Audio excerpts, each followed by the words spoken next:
Hello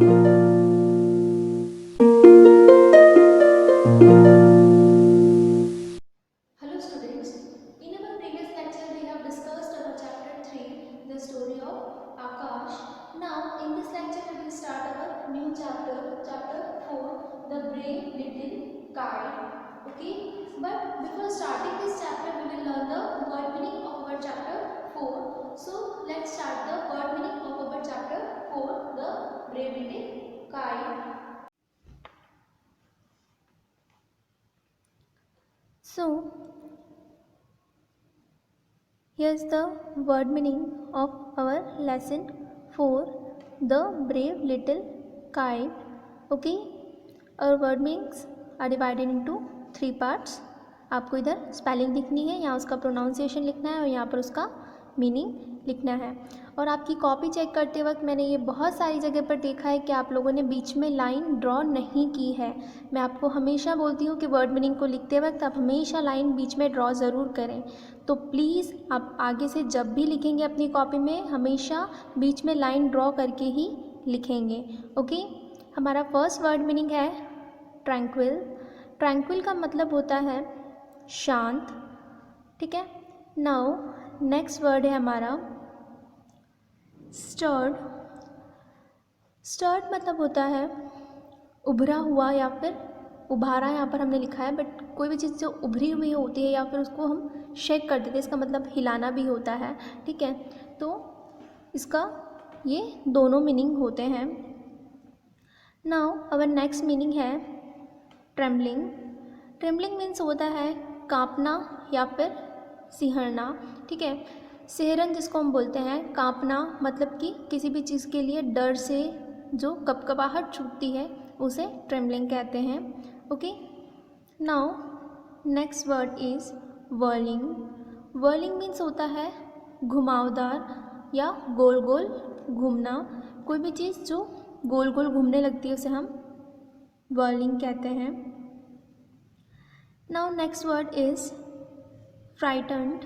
frightened means होता है भयभीत या शंकित। ओके, किसी भी चीज़ से डर लगना या फिर किसी भी चीज़ से डर जाना, उसे हम क्या कहते हैं, फ्राइटन्ड कहते हैं।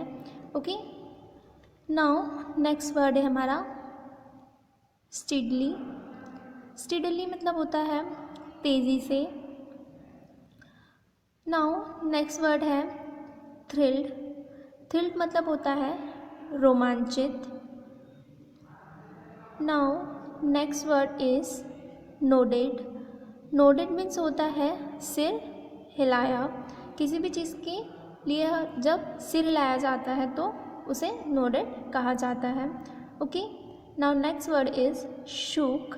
शूक मतलब हिलाकर रख दिया, किसी भी चीज़ को ज़ोर से हिला देते हैं तो उसे शूक करना कहते हैं। ठीक है, now next word is sailed.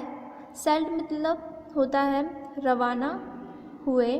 ठीक है, किसी भी चीज़ के लिए कहीं जाना या उससे भी आगे निकल जाना क्या कहलाता है, सेल्ड कहलाता है। स्कैर्ड। स्कैर्ड मतलब होता है डरा हुआ।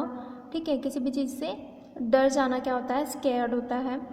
ठीक है, तो ये जो है इस चैप्टर के वर्ड मीनिंग हैं, तो आपको इन्हें अपनी कॉपी में लिखना है।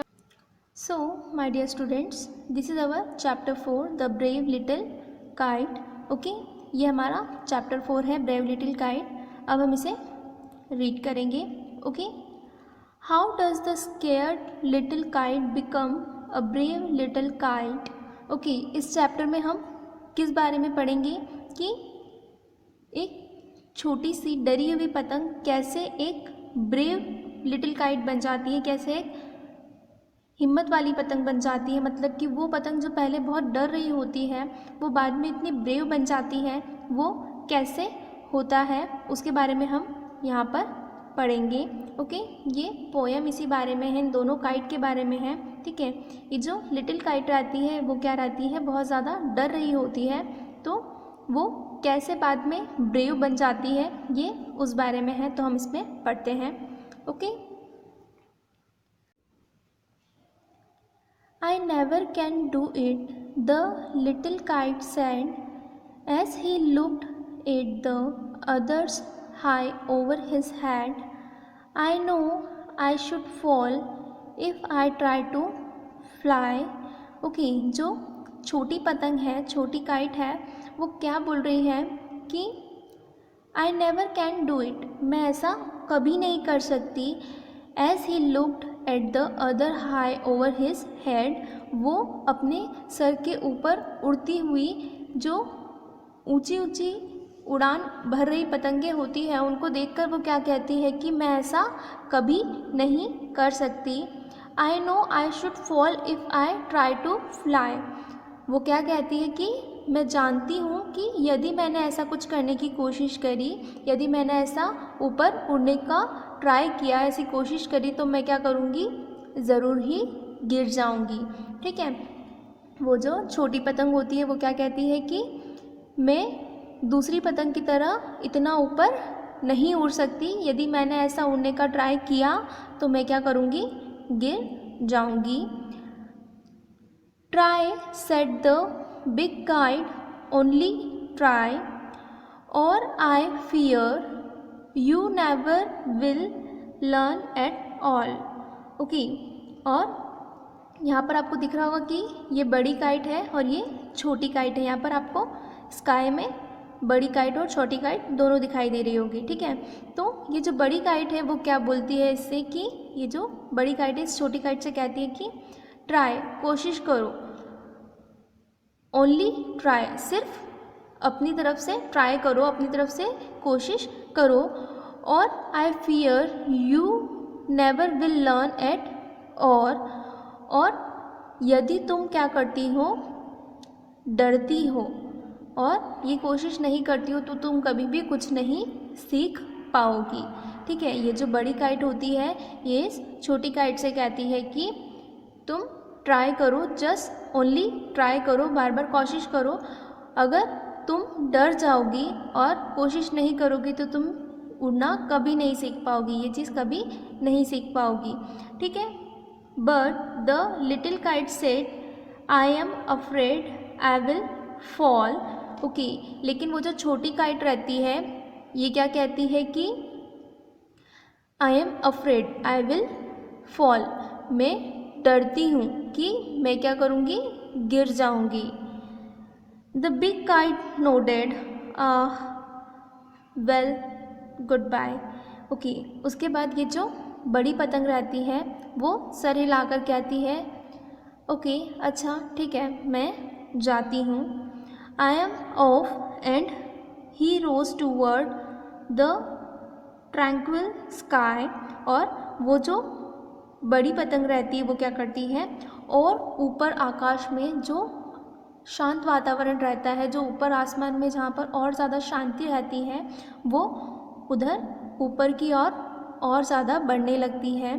ठीक है. वो जो बड़ी पतंग रहती है वो क्या करती है, छोटी पतंग को कहती है कि ठीक है, अगर तुम नहीं ट्राई करना चाहती हो तो मैं जाती हूँ. और कहाँ चली जाती है वो, आसमान में और ऊपर की तरफ चली जाती है जहाँ पर बहुत ज़्यादा शांति होती है.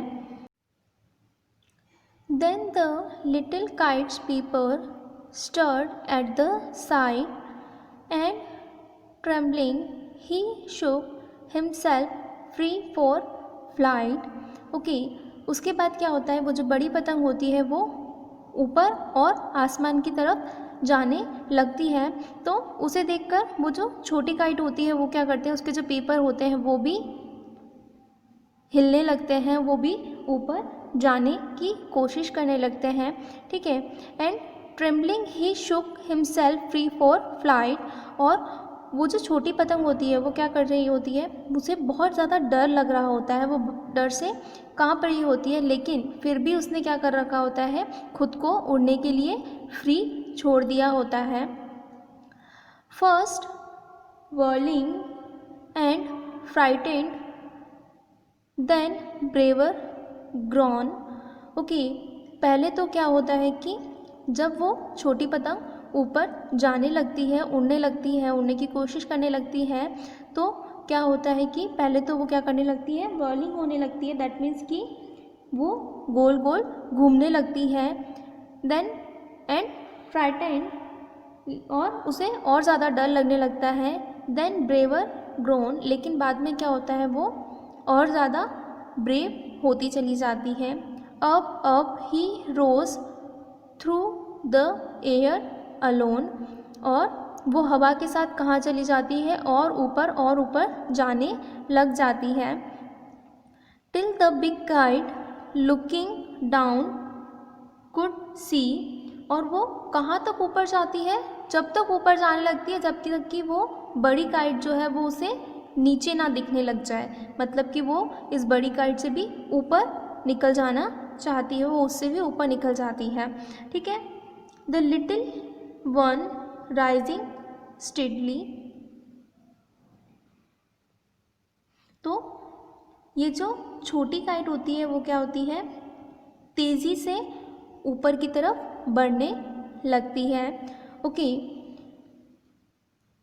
Then how the little kite thrilled with pride as he sailed with the big kite side by side, while far below he could see the ground and the boys like small spots moving round। अब क्या होता है कि वो जो छोटी पतंग होती है वो क्या कर रही होती है, तेज़ी से ऊपर की तरफ बढ़ने लगती है। मतलब कि वो बहुत ही ज़्यादा तेज़ गति से ऊपर की ओर जाने लगती है। जिस चीज़ के लिए उसे डर लग रहा होता है वो वही चीज़ अब कर रही होती है। Then how the little kite thrilled with pride, उसके बाद क्या होता है, वो जो छोटी पतंग होती है वो क्या कर रही होती है, बहुत ज़्यादा रोमांचित हो जाती है, बहुत ज़्यादा खुश हो जाती है विथ प्राइड, और उसे खुद पर गर्व होने लगता है। वो बहुत ज़्यादा खुश हो जाती है, उसको अपने आप पर गर्व करने लगती है। As he sailed with the big kite side by side, और उसके बाद क्या होती है, वो उस बिग काइट जो है वो बड़ी काइट से भी बहुत ज़्यादा आगे निकलती चली जाती है। While for below he could see the ground, और वो जो ऊपर चली जाती है वहाँ से वो क्या कर रही होती है, वो नीचे जो ग्राउंड है उसे देख पाती है। And the boys like a small dot moving round. Okay, और जो नीचे जो लड़के थे वो उसे कैसे दिखाई दे रहे होते हैं, बिल्कुल एक छोटे से डॉट की तरह दिखाई दे रहे होते हैं। मतलब कि वो जो पतंग है वो इतनी ऊपर चली जाती है और वहाँ से अगर नीचे वो देख रही होती है तो उसे जो नीचे लड़के हैं वो सब किस तरह से दिखाई दे रहे थे कि एक छोटे से डॉट की तरह इधर उधर जाते हुए दिखाई दे रहे थे। They rested high in the quiet air and only the birds and clouds were there. Okay, उसके बाद क्या होता है कि वो जो पतंग है वो बहुत ज़्यादा ऊपर चली जाती है और वहाँ पर क्या करती है, शांत हवा में थोड़ी देर रेस्ट करती है। थोड़ी देर वहाँ पर वो जो शांत हवा रहती है वो वहाँ पर ठहरती है। And only the birds and clouds were there, और वहाँ पर कौन था, सिर्फ ऊपर जो पक्षी होते हैं वो और जो बादल थे सिर्फ वो वहाँ पर थे। मतलब कि वो इतनी ऊपर चली गई थी वो पतंग कि वहाँ पर सिर्फ उसे बादल और उड़ते हुए पक्षी दिखाई दे रहे थे। Oh how happy I am, the little kite cried. Okay, और उसके बाद क्या होता है कि ये जो पतंग रहती है वो इतनी ऊपर चली जाती है, वो ऊपर जो होता है बहुत ज़्यादा शांत हवा में बहुत ऊपर तक चली जाती है जहाँ पर कौन होते हैं, सिर्फ बादल और पक्षी होते हैं। वो वहाँ पर पहुँचकर ज़ोर से क्या करती है, ये पतंग क्या करती है, ज़ोर से चिल्लाती है कि oh how happy I am, मैं कितना ज़्यादा खुश हूँ। वो ये जो पतंग है वो ऊपर जाकर चिल्लाती है कि मैं कितना खुश हूँ। And all because I was brave and pride, और ये सब किस लिए हुआ है, क्योंकि मैंने कोशिश की है इसीलिए मैं क्या कर पाई हूँ, ब्रेव बन पाई हूँ। मैंने उड़ने की कोशिश की है, मैंने अपने आप अपने डर को दूर करने की कोशिश की है, इसलिए मैं क्या कर पाई हूँ, ब्रेव बन पाई हूँ, साहसी बन पाई हूँ। ठीक है, तो ये जो पोयम है ये किसके बारे में है, इस लिटिल काइट के बारे में है कि ये जो लिटिल काइट होती है इसको पहले क्या लगता है, उड़ने से डर लगता है। इसे ऐसा लगता है कि मैं उड़ूंगी तो क्या हो जाएगा, मैं गिर जाऊंगी। लेकिन बाद में जब ये बड़ी काइट इसे समझाती है तो इसे फिर भी डर लग रहा होता है, लेकिन बाद में ये कोशिश करती है और कोशिश करके ऊपर उड़ने की कोशिश करती है तो ये और ऊपर चली जाती है और ऊपर जाती है और इसे फिर वो चीज़ें अच्छी लगने लगती है और ये बाद में बहुत ज़्यादा अच्छा फील करती है, बहुत ज़्यादा खुश फील करती है। तो यही हमारी ये पूरी पोयम है। ओके, तो इस पोयम का जो मोरल है वो क्या है, इस पोयम का जो मोरल है वो ये है कि हमें कभी भी किसी भी काम के लिए गिव अप नहीं करना चाहिए। ओके, हमें हमेशा अपना बेस्ट ट्राई करना चाहिए, हमेशा किसी भी काम को करने के लिए हमें कोशिश करते रहना चाहिए। ठीक है, हमें अगर लगता है कि हम ये काम नहीं भी कर सकते हैं तो भी हमें उस काम को करना चाहिए। हो सकता है कि हमें उस काम को करते करते सफलता मिल जाए। ठीक है, तो यही इस पोयम का मोरल है कि हमें कभी भी किसी भी चीज़ के लिए डरना नहीं चाहिए और कभी भी ये नहीं सोचना चाहिए कि हम इस काम को नहीं कर सकते हैं। हमें हमेशा क्या करनी चाहिए, कोशिश करनी चाहिए। Okay, so my dear students, I hope you all got understand this poem. Now your homework is that you have to write the word meanings of lesson 4 in your fair copy. Okay, आपको क्या करना है, ये जो poem हमने आज पढ़ी है द ब्रेव लिटिल गाइड, इसके वर्ड मीनिंग्स जो हैं उसे आपको अपनी फेयर कॉपी में नोट डाउन करना है। ओके, यही आपका होमवर्क है। Thank you.